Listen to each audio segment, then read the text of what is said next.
Are you someone who is just starting a business and you are ready to trade, but you've got no money to invest in a graphic designer or a brand designer like myself, but you want to put yourself out there, you want to look professional, you want to be consistent?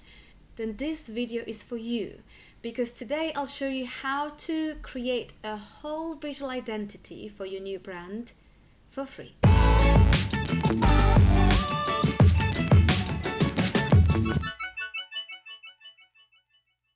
Hi, my name is Mali and I'm the person behind Malitev Cocktail, a boutique branding studio based in London.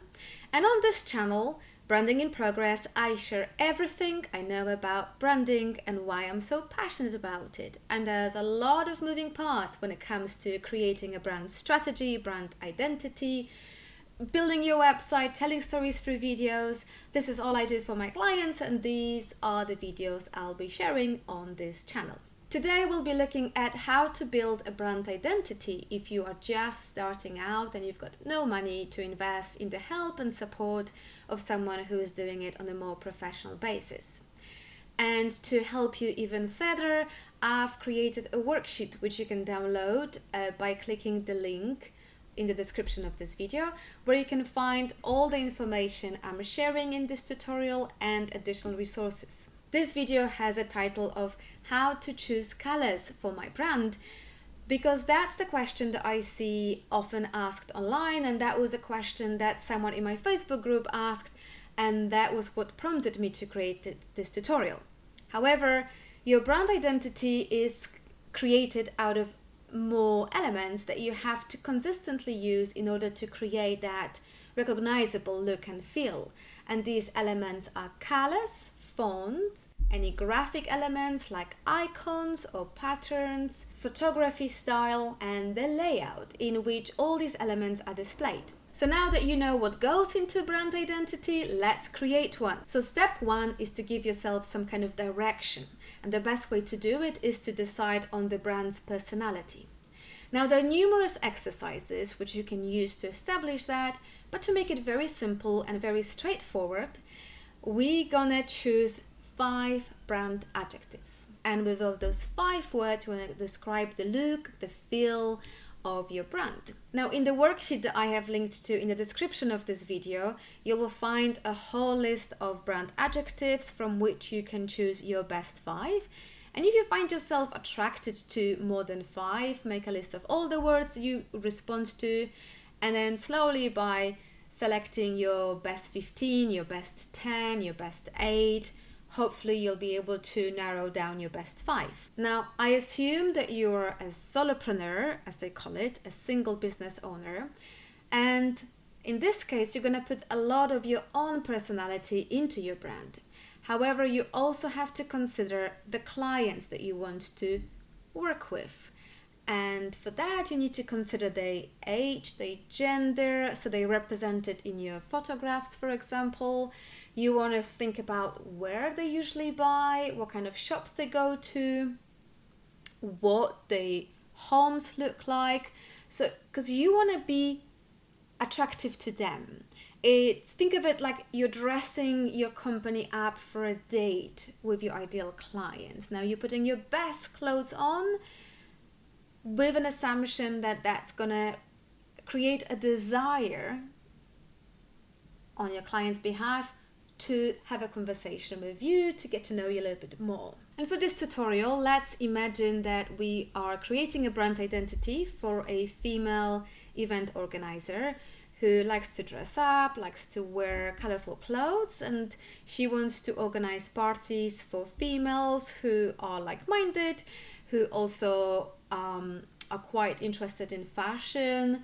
They like to surround yourself with nice looking things. And some of the brand's adjectives that we're going to be working with are funky, joyous, playful, and fresh. Now that you have your 5 adjectives, you're ready to move to step 2, and that is to look for visual inspirations, for visual ideas that will help you create your own brand identity.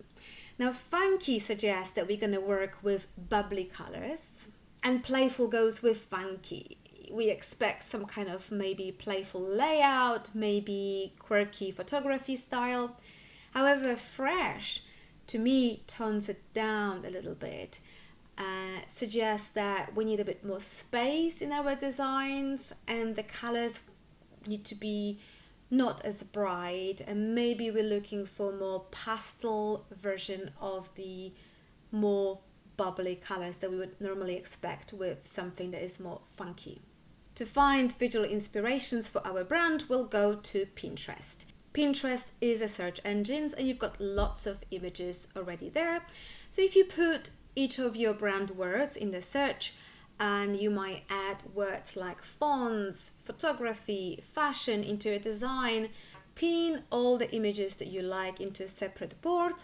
And when you have about 30 or 50 of them, start looking for themes that are coming out of that selection. So you might find that there is a certain color that you gravitated to. There might be a pattern that you really liked. And in this case, I really like those stripes, but I didn't want to make them too dark because I was going for that fresh look. So instead, I looked for another version of the stripes, and I found that nice kind of fresh green, almost seaside-like color. I pinned those kind of fun, very quirky, playful photographs because even if you are designing your brand identity for free, you can easily find some props at home, buy a cheap lollipop and ask someone to take photographs like that. So we are considering the budget here, but there are lots of things you can do for free or for very little money. And this style of photographs are playful, they are funky, and they're easy to replicate. Another thing you want to consider is color psychology. Before you decide on your colors, you want to consider what kind of response you want to generate in your clients when they see your brand, and what kind of connection you want them to make. Color is a very powerful way of communicating, so you want to be very careful when you're choosing your color. If you want to find out more, then within the worksheet I've prepared for you, and the link is in the description of this video, you will have a whole list of colors and the associated emotions, positive and negative, for which color. When you know what you like and what kind of colors and themes you're going for, start narrowing down your selection so you'll eventually end up with 8 to 12 images. When you have your final selection, download your images. What I do is I screen print them, because I find it is just faster, and I'm not going for quality of these images. These are my references. Obviously for copyright issues, we can't use them in promoting our business, but we're just using them as inspiration. Now that you've got all your images out of Pinterest, we're gonna go to the next application, and that is Canva.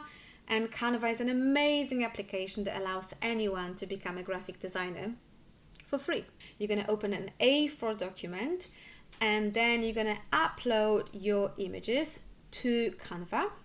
And within the graphic elements, go for grids, which is basically a compilation of squares and rectangles in different order and different layout that allows you to add your images to a pre-made template. And then you're going to start adding your images to this grid. Once you have your mood board, your vision board created, download it as a JPEG. Now we are ready to go to step 3, and that is to finally choose your colors. And for that, we're going to go to another application that is also available for free online, and that is Colors or colors.co. Just double check that you write the spelling correctly. Here we're going to go to generate and go to the photo icon, which will allow us to upload our vision board, and you can finally choose your colors. So obviously within the images that we have, there is that kind of pinky, almost peachy color there. So I'm gonna grab that. I really like that purple because that gives us that funky feel. It's a stronger color. We will also maybe go for that green, and I like that stripe, so I'm definitely gonna be using that as a pattern. And outside of these colors, we also need 2 neutral colors. So I'll go for this very light gray from here, and we'll look for some darker colors, and we have one here. Now that you have your main color chosen, you can adapt them a little bit. If you click on this icon, Colors will give you lighter and darker version of the same color. So because I don't really have anything very light as a neutral color, I might go with that color at the very top. Now that we're happy with our final choice, we can export that as a PDF document. And what's amazing about this application, that we'll be given all the codes for the colors: hex, RGB, CYMK. So whether we need to use these colors for designs that are going to be seen on screens, on digital screens, or whether we want to create some printed materials, we can do so because we've got all the information necessary. And that's it. Now we have colors for our brand. However, our brand identity is not finished yet. We need a few more elements, and one of them is the step 4, and step 4 is to choose our fonts, which is another very strong, very recognizable graphical element that our clients, when they see it consistently used, will eventually associate with our brand, and that's what we're trying to create here. So to choose your fonts, you have to think about several different aspects here. Because we are designing our brand identity for free, we need to go for fonts that are available to everyone, and Google Fonts is a very good platform for that. But you also want to check that all these fonts are available within the application you'll be using to create your graphic and your documents. And if you choose to use Canva, just make sure that the fonts that you've chosen from Google Fonts are available within Canva. If they are not, you can download a font from Google Fonts and upload to Canva, but for that you need to upgrade to a paid version of Canva. You might also check whether these fonts that you want to go for are available on the platform where you are building your websites, whether it's Wix, whether it's Squarespace, or whether it's WordPress and the front page builder like Elementor or Divi. You just want to make sure that you have access to these fonts, and you can use them across every single document and every single platform you're going to create to represent your brand. Now, in terms of fonts, you want to choose 2, maximum 3. One font is for your headings. Second font is for your paragraphs, and you might want to have your third font, and that is an accent font for specific usage, like call to action buttons, maybe some words that will stand out. Another thing to think about when you're choosing your fonts is to look for contrast. A popular way of doing it is to choose one font from the serif family, which will have the little decorative elements, and maybe for paragraphs you might want to choose the sans serif, which is French for no decoration. For the accent fonts, you want a font that's a bit unique. Alright, so we nearly finished. Step 5 is to look for some patterns or icons, graphical elements, or some kind of texture that will kind of provide a bit more 3D feel to our graphical elements, that will allow us to create a bit more exciting graphics. You can use it on your website to break down the text. You can use it on your social media graphics. Pattern often pops out when you're doing your search that we've done for step 2. And in our case, that will be our stripes of a certain color. As you see, we've got 2 different versions. We've got the green and white, and we've got the black and white, and we can alternate between them. And we also have those kind of graphical elements of dots and some kind of squares and some kind of circle. Now, I happen to know that within Canva, a pattern like this is actually available for free. And since we are designing a brand identity for free, that's really good to have that option and know that something like this is available to us. However, if it's for free, that means it's available to everyone, and therefore you want to customize every free element you're going to be using. And that's why you have your colors, for example, but also layout will be a very important part of that. And that's it. This is the end of the tutorial. We have now created a whole new brand identity that is funky, that's playful, but is also fresh. And if you like this video and you want to see what can we do with this brand identity, then you want to watch the next video where I'm going to be showing you how to create a whole selection of graphical elements based on what we've done today. Don't forget to download your worksheet and don't forget to subscribe. Thank you for being here with me, and I hope to see you next Wednesday. Thank you so much. Take care.